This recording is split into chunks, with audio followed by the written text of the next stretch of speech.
facing the bullet fired by the criminal. The man actually chose to catch it with his bare hand. To everyone's shock, he pulled off something that should have had zero chance of happening. The impossible had just happened. The criminal instantly broke out in a cold sweat. Just moments earlier, a scruffy man had barged into the classroom with a gun, but he wasn't there to rob anyone. He came to take revenge on the girl he once had a crush on. The two had been high school classmates. John used to be a top student, but after his confession was rejected back then, he failed to get into the college he dreamed of. He blamed everything on the girl. To protect her students, the teacher promised she would agree to any demand the man made. John immediately made an outrageous request.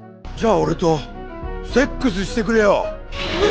If Jenny refused him, he might pull the trigger at any moment. Left with no choice, Jenny reluctantly agreed to John's demand. Jack, who witnessed the scene, was stunned. Just thinking about the teacher he admired. Being forced to do something like that with a filthy man made Jack feel sick to his stomach. To Jack, Miss Jenny was like a goddess. Every night before going to sleep, he couldn't help but dream about her. There was no way he would allow that disgusting man to defile Miss Jenny. Seeing everyone remain silent, Jack suddenly stood up and stopped John. But that very action only provoked John's anger. John pointed the gun straight at Jack. Just as he was about to pull the trigger, Jack slowly raised his hand. At that moment, time suddenly seemed to slow down. Jack's life began flashing before his eyes. His father had once been an astronaut, but he died before he could travel into space. He used to say that after he died, he would go to the moon, and Jack believed it. Soon his classmates began mocking him for that belief. From then on, Jack was isolated by everyone. But one day, the teacher approached him. She chose to believe what Jack had said. Then she told him that her true identity was actually a goddess. Of course, Jack didn't believe such nonsense, but that didn't mean the probability was zero. Just like the idea that Jack's father might be on the moon, the probability of that event wasn't truly zero. People often treat extremely unlikely things as impossible, but no one really knows whether that's true. After all, they've never seen it themselves, so Jack's belief wasn't wrong. After hearing this, Jack began to admire his teacher even more. From that moment on, she became the goddess in his heart. As time returned to normal, the bullet flew straight toward Jack.